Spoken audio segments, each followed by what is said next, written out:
Hello, मैं हूं विनय कुमार गुप्ता। आप सभी का स्वागत है हमारे YouTube channel point to be noted में। अगर आपको वीडियो अच्छी लगे तो लाइक करिए, शेयर करिए और वीडियो कैसी लगे कमेंट करिए। वीडियो को पूरा एंड तक देखें और चैनल को सब्सक्राइब करें। आज का हमारा टॉपिक है मनोविज्ञान के संप्रदाय। इसके पहले हम लोगों ने मनोविज्ञान के बारे में पढ़ा था कि जो दार्शनिक और मनोवैज्ञानिक हुए थे उन्होंने अपने अपने तरीके से उनके अध्ययन को बताया कि मनोविज्ञान किस चीज़ का अध्ययन है, मनोविज्ञान में किस चीज़ का अध्ययन किया जाता है। उन्होंने अपने अपने समय में मनोविज्ञान के अध्ययन को बताया, उसका खंडन किया। अब हम आते हैं मनोविज्ञान के संप्रदाय पे। वास्तव में मनोविज्ञान के संप्रदाय जो था, उनकी जो विचारधाराएं थी मिलती जुलती विचारधाराएं थी और उनकी जो अध्ययन की विधियां थी वो लगभग समान थी। अध्ययन की विधियां कुछ समान भी थी, कुछ असमान भी थी, लेकिन सभी संप्रदायों का लक्ष्य जो एक ही था कि किस तरह मनोविज्ञान के अध्ययन को बढ़ाया जाए, मतलब लोगों में रुचि पैदा की जाए कि मनोविज्ञान के प्रति। 19वीं शताब्दी के अंत और 20वीं शताब्दी के शुरुआत में कई संप्रदाय जो है अस्तित्व में आए, जो इस प्रकार हैं। पहला है संरचनावाद, उसके बाद दूसरा है प्रकार्यवाद, तीसरा है व्यवहारवाद, चौथा है समग्रवाद, फिर आता है पांचवा है मनोविश्लेषणवाद, फिर छठवां है मानवतावाद, सातवां है संज्ञानवाद, फिर आठवां है हार्मिक।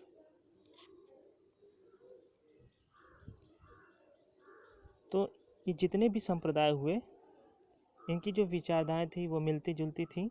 अध्ययन की विधियां कुछ समान थी, कुछ असमान थी, लेकिन इनका लक्ष्य एक ही था कि मनोविज्ञान का अध्ययन किस तरह उनको बढ़ावा दिया जाए कि लोग इसमें रुचि पैदा हो। अब हम आते हैं पहले पॉइंट पे, संरचनावाद। संरचनावाद क्या होता है? संरचनावाद में क्या होता है, इसमें मन को व्यवस्थित रूप से अध्ययन किया जाता है। मन को व्यवस्थित करके उसका अध्ययन किया जाता है। इसके फाउंडर कौन थे संरचनावाद के? William Wundt. ये चीज़ आपको याद रखनी है कि संरचनावाद के जो फाउंडर थे वो विलियम वुंट थे। ये कभी भी एक नंबर में क्वेश्चन पूछ लिया जाता है। फिर अब सबसे पहले ये संरचनावादी ही ऐसे थे जिन्होंने साइकोलॉजी को एक अलग सा सब्जेक्ट बना दिया था। पहले क्या था, साइकोलॉजी जो था वो दर्शन शास्त्र का, फिलॉसफी का एक भाग था। मतलब ये साइकोलॉजी अलग नहीं हुआ था, वो दर्शन शास्त्र के अंदर ही विद्यमान था। लेकिन संरचनावादियों के प्रयासों से ये साइकोलॉजी को एक अलग सब्जेक्ट, एक अलग विषय बना दिया गया। 1879 ईस्वी में विलियम वुड ने साइकोलॉजी का पहला मनोवैज्ञानिक प्रयोगशाला खोला था, वो भी लिप्जिग यूनिवर्सिटी में, और बाद में इस यूनिवर्सिटी का नाम बदलकर क्या हो गया, कार्ल मार्क्स। ये हमने पिछले लेक्चर में ये पढ़ा था विलियम वुड के बारे में कि इन्होंने सबसे पहला मनोवैज्ञानिक प्रयोगशाला खोला था। ये भी इम्पोर्टेंट क्वेश्चन है, कभी कभी आ जाता है एग्ज़ाम में। तो इसमें क्या होता है कि मन को व्यवस्थित करके उसका अध्ययन किया जाता है, और इसमें सबसे मेन चीज़ है कि संरचनावाद में किस विधि का प्रयोग किया जाता है, इंट्रोस्पेक्शन विधि।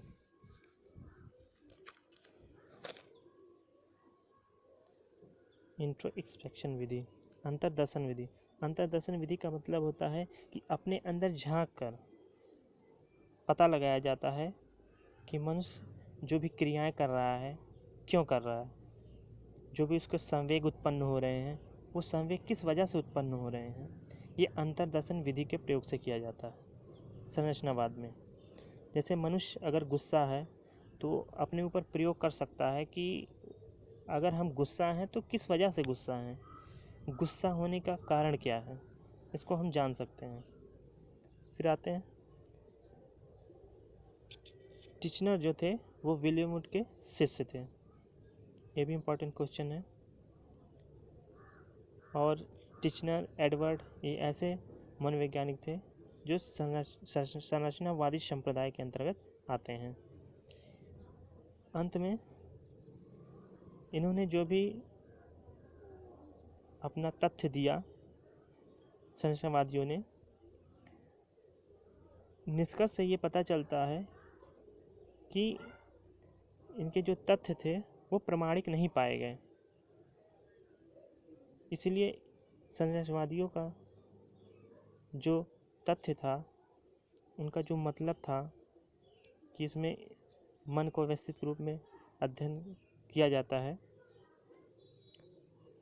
तो इनको भी नकार दिया गया था, अमान्य कर दिया गया इस संप्रदाय को। अब आते हैं अगले संप्रदाय पे। दूसरा है प्रकारवाद। प्रकारवाद के फाउंडर कौन थे? William James. विलियम जेम्स जो थे वो डार्विन की जो थ्योरी थी उससे बहुत ज़्यादा प्रभावित थे। डार्विन की थ्योरी कौन सी थी? विकासवाद की थ्योरी थी। विलियम जेम्स इनके थ्योरी से बहुत ज़्यादा प्रभावित हुए थे। इसमें क्या होता है कि जीव विज्ञान की प्रकृति को अपनाया जाता है। मनुष्य के मन का अध्ययन करने के लिए इसमें कुछ बायोलॉजिकल अप्रोच को भी अपनाया जाता है अध्ययन करने के लिए, मन के अध्ययन करने के लिए। यह पहला ऐसा संप्रदाय था जिसने बालक पर ध्यान अपना केंद्रित किया था। सबसे पहले ये भी पूछ सकता है कि कौन सा ऐसा संप्रदाय था कि जो सबसे पहले बालक पर ध्यान केंद्रित किया था, तो वो था प्रकार्यवाद। इसमें क्या है, इस संप्रदाय में ये बताया जाता है कि किस तरह मनुष्य जो है अपनी मानसिक क्रियाओं के माध्यम से वातावरण में अपने आप को जोड़े रख सकता है, समायोजन कर सकता है। इसमें लर्निंग प्रोसेस पे जोर दिया जाता है, मतलब अधिगम प्रक्रिया पर जोर दिया जाता है। मतलब मनुष्य जो है लर्न करके अपने आप को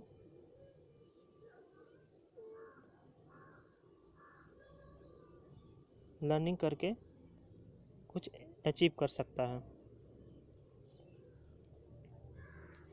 John Dewey, JN. Cattle, Thorndike, Woodworth, ये ऐसे मनोवैज्ञानिक थे जो प्रकारवादी थे, प्रकारवादी के अंतर्गत आते थे।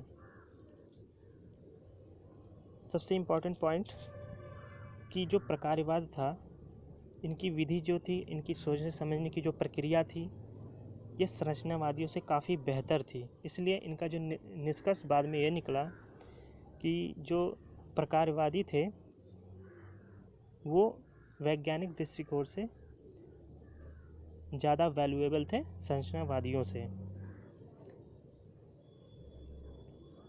अब आते हैं हम तीसरे संप्रदाय पे, वह है हार्मिक।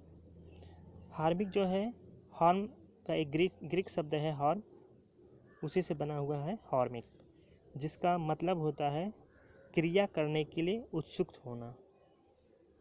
अगर हम कोई क्रिया करते हैं उससे पहले हमारे अंदर अगर उत्सुकता नहीं होगी उस चीज़ को करने के लिए, तो उस कार्य को हम अच्छे ढंग से अच्छे तरीके से नहीं कर पाएंगे। फाउंडर, हार्मिक के फाउंडर कौन थे? William McDougall. ये याद करने वाली चीज़ है कि हार्मिक संप्रदाय के फाउंडर कौन थे? William McDougall. और हार्मिक संप्रदाय की स्थापना कब हुई थी? 1920 ईस्वी में इसकी स्थापना हुई थी। इसमें भी क्या होता है, मनुष्य के नेचर को अध्ययन करने के लिए इसमें जो है एनिमल्स, जीव जंतुओं को पर प्रयोग करके उसको बेस बनाया गया। उसके आधार पर मनुष्यों के व्यवहारों का भी अध्ययन किया। इससे ये कुछ जीव जंतुओं में व्यवहार समान होते हैं, कुछ मनुष्यों के व्यवहार उनके समान होते हैं, कुछ में समानता होती है, कुछ में असमानता होती है। तो इसमें मेनली जो है एनिमल्स पर प्रयोग किया गया, उसको बेस बनाया गया और उसके आधार पर हम उस लक्ष्य की ओर बढ़ते हैं। जैसे कि मनुष्य के मन का अध्ययन करना है तो उससे पहले हम जीव जंतुओं का पर प्रयोग करके उसका अध्ययन करें, उसके बाद हम मनुष्य पर जाएं। धार्मिक जो संप्रदाय था वो व्यवहारवाद के अपोजिट था। हम अगले टॉपिक में जाएंगे, व्यवहारवाद इसके बाद है। इसमें क्या होता था, व्यवहारवाद में बाह्य दर्शन विधि के द्वारा अध्ययन करते हैं। हम अगले पॉइंट में चलते हैं। अगला पॉइंट है व्यवहारवाद, बिहेवियरिज्म। इसके फाउंडर कौन थे? जे.बी. वाटसन। बहुत ही इम्पोर्टेंट पॉइंट है व्यवहारवाद। ये भी क्वेश्चन आ जाता है कि व्यवहारवाद के फाउंडर कौन है, मतलब प्रतिपादक कौन है? जे.बी. वाटसन। कुछ अमेरिका के लोगों ने, उनका एक ग्रुप था जिन्होंने इस व्यवहारवाद को जन्म दिया। और यह व्यवहारवाद जो था वो प्रथम विश्व युद्ध के दौरान इसका उद्भव हुआ था। प्रथम विश्व युद्ध कब हुआ था? 1914 से 1918 के आसपास। इसी टाइम ये व्यवहारवाद का जन्म हुआ था। व्यवहारवाद में क्या होता है, इसमें मनुष्य के केवल देखने योग्य, जो हम बाहरी रूप से देख सकते हैं उनके व्यवहार को, उनको समझ सकते हैं, उन्हीं का हम मेजरमेंट करते हैं। उन्हीं के द्वारा हम उनके व्यवहार को जान सकते हैं। इसमें क्या है, व्यवहारवाद में सीखने पर बल दिया गया। मतलब मनुष्य जो अचीव करता है, उसके अंदर जो गुण दोष उत्पन्न होते हैं वो सीखने के द्वारा ही होते हैं, ना कि आनुवंशिकता।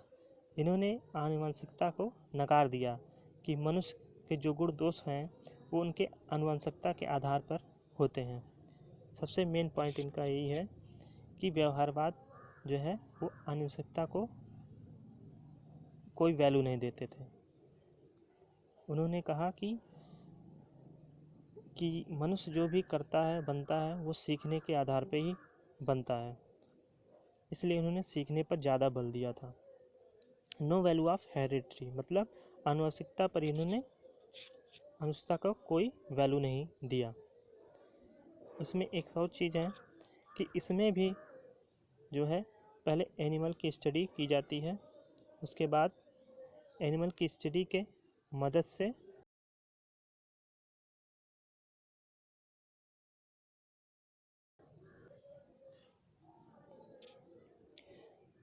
कुछ व्यवहारवादी थे जैसे हल, टॉलमैन, स्किनर। ये इम्पॉर्टेंट है, ये भी क्वेश्चन के रूप में पूछ सकता है, इसमें से कौन व्यवहारवादी है कौन नहीं।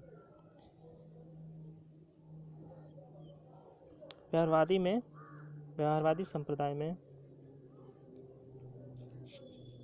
लर्निंग पे जोर दिया जाता है, मोटिवेशन पे, रेनफोर्समेंट पर बल दिया जाता है। लर्निंग मतलब सीखने पर बल दिया जाता है, मोटिवेशन मतलब प्रेरणा दिया जाता है, और रेनफोर्समेंट मतलब पुनर्बलन, किसी चीज़ को करने के लिए प्रोत्साहन किया जाता है, उन पर बल दिया जाता है करने के लिए, ताकि किसी चीज़ को सीखने में वो अच्छी तरह उसको ग्रहण कर सके, उसको अपने माइंड में फिट कर सके। और इसमें किस विधि का प्रयोग किया जाता है? बाह्य दर्शन विधि, एक्सट्रोस्पेक्शन मेथड। सबसे ही पता चल जाता है कि मनुष्य का जो बाहरी व्यवहार है उसके आधार पर इनका अध्ययन किया जाता है। मतलब मनुष्य क्या कर रहा है, क्यों कर रहा है, कैसे है, उसका व्यवहार क्यों ऐसे है, इन सब चीज़ों का अध्ययन बताया गया है व्यवहारवादियों द्वारा। और यही व्यवहारवादी संप्रदाय के जो तथ्य हैं, उनके जो सिद्धांत हैं, वो वर्तमान में मान्य हैं। धन्यवाद। अब अगला जो हमारे पॉइंट 4 और बचे हुए हैं वो अगले लेक्चर में पढ़ाया जाएगा। अपने वीडियो को विराम देने से पहले हम एक बात कहना चाहेंगे कि जब ये मनोविज्ञान टॉपिक ख़त्म होगा उसके बाद हम शिक्षा मनोविज्ञान पर लेक्चर शुरू करेंगे और बीच बीच में हम कुछ इम्पॉर्टेंट ऑब्जेक्टिव क्वेश्चन भी करवाएंगे जो एग्ज़ाम की दृष्टि से काफ़ी महत्वपूर्ण हैं। अगर आप इस वीडियो का PDF प्राप्त करना चाहते हैं तो आप डिस्क्रिप्शन बॉक्स में जाके वहाँ से PDF लिंक से प्राप्त कर सकते हैं PDF। धन्यवाद।